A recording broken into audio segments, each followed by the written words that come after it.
Boredom is one of the most common human experiences, and also one of the most quietly painful.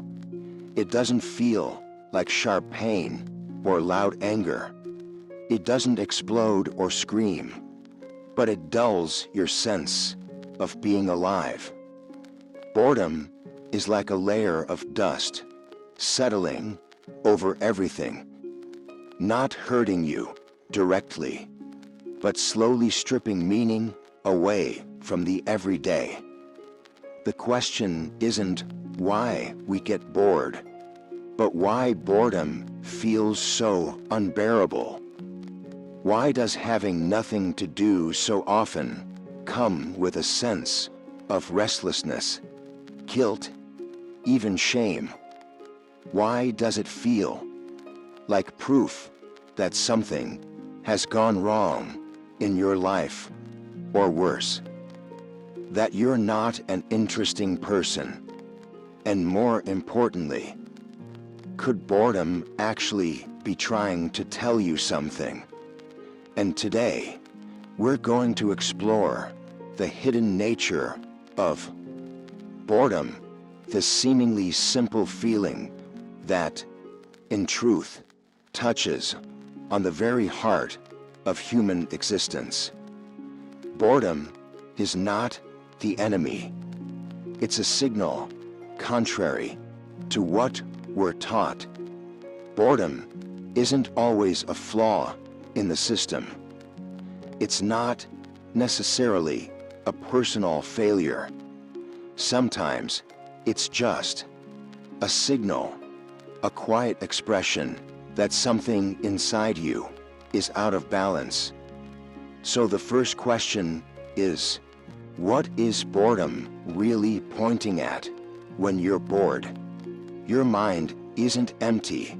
It's suspended between things, between what no longer excites you and what you haven't yet found. Boredom is what happens when your inner life is craving something meaningful and not finding it in the present moment. Think about the last time you were deeply bored. Maybe you scrolled your phone endlessly, ate when you weren't hungry, watched something you didn't even care about, or pretended to be busy. That wasn't laziness. That was a quiet struggle with emptiness, not knowing where to place yourself. Modern culture doesn't help us hold space for that emptiness. We are trained to stay busy, to equate productivity with value. Boredom doesn't obey those rules. It exists in the pause between two rhythms, and that's exactly why it frightens us. And yet, those quiet pauses are often where the deepest shifts happen. The question is, can you learn to listen to boredom rather than silencing it too quickly? Have you noticed how boredom often comes with a slight sense of anxiety? Why is it that doing nothing feels so unsafe? Because boredom isn't actually nothing. It's you being left alone with yourself when the noise of work, social media, and everyday distractions fades. The internal voices come in louder. The questions you've been avoiding, the emotions you've buried, the fears you've never named. Boredom is the mental space where all of that comes back to visit. And it's not comfortable. No one ever teaches us how to sit with our own thoughts without panicking. No one teaches us how to observe emptiness without rushing to fill it. But just because we weren't taught doesn't mean we can't learn. You can train the ability to stay with stillness, even if only a little at first. Try sitting for 10 minutes a day without doing anything. No phone, no music, no conversation. Just be. Let your mind show you what it's holding. Not to control it, but to get familiar with it. You are still you, even when you're doing nothing. Another reason boredom is so hard to tolerate is that it threatens the self-image. We've been sold that we are supposed to be special. We grow up believing that if we're living right, every day should feel exciting. Every morning should be full of motivation. Every moment should have sparkle, purpose, achievement. So when you feel bored, it doesn't just feel dull. It feels like a personal flaw. You think, what's wrong with me? Am I not passionate enough? Is my life meaningless? But that anxiety doesn't come from within you. It comes from cultural expectations. We live in a society that worships energy, novelty, ambition. In that world, boredom feels like failure. But the truth is, no one gets through life without boredom. Not the most successful, not the most creative, not even the most passionate people. The difference is, they don't treat boredom as proof of failure. They accept it as a normal part of psychological life. You don't have to feel inspired all the time. You don't have to be constantly fascinating. You don't have to always know what you're doing. Sometimes, living well means learning to sit through boredom without feeling defeated. Here's a paradox that many creative people have discovered. The best ideas don't come when you're trying really hard. They come when you're doing nothing. You're walking, washing dishes, sitting in silence, and suddenly something clicks, not because you forced it, but because you created space. Boredom creates space, and in that space, your mind can connect dots it normally wouldn't. It's like opening a side door. You don't know what's on the other side, but you'll never find out if you never stop to look. Creativity doesn't come from constant activity. It comes from stillness, from distance, from allowing thoughts to take shape in their own time. This is true not just for artists or writers, but for anyone looking for clarity. Boredom might mean you're on the edge of discovering something, but you haven't named it yet. So ask yourself, can I stay in the discomfort long enough to see what's waiting underneath? Why we were never taught how to handle boredom as we grow up. We're taught how to read, how to succeed, how to socialize, how to work hard, but almost no one teaches us how to just sit with ourselves.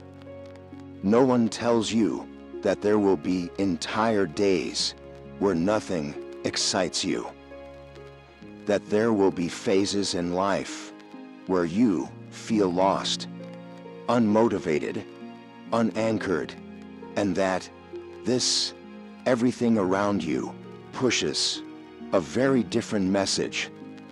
Be productive, be purposeful, stay ahead, stay busy.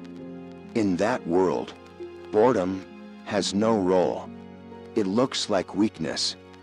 It feels like a problem to solve. So we grow up with no emotional tools to face it.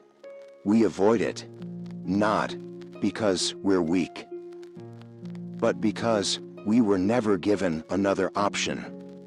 But maybe what you call boredom isn't something wrong. Maybe it's a skill you haven't learned yet. The ability to sit still and listen. Next time boredom shows up, instead of escaping, try asking yourself, what am I avoiding right now? Have I stayed too long in a rhythm that no longer fits? Am I waiting for something or someone to make life feel interesting, instead of creating it for myself? Am I expecting life to always be exciting and feeling disappointed by anything ordinary? These questions aren't meant to make you feel worse. They're meant to help you notice what's happening inside.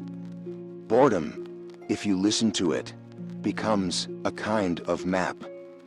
It shows you where you are.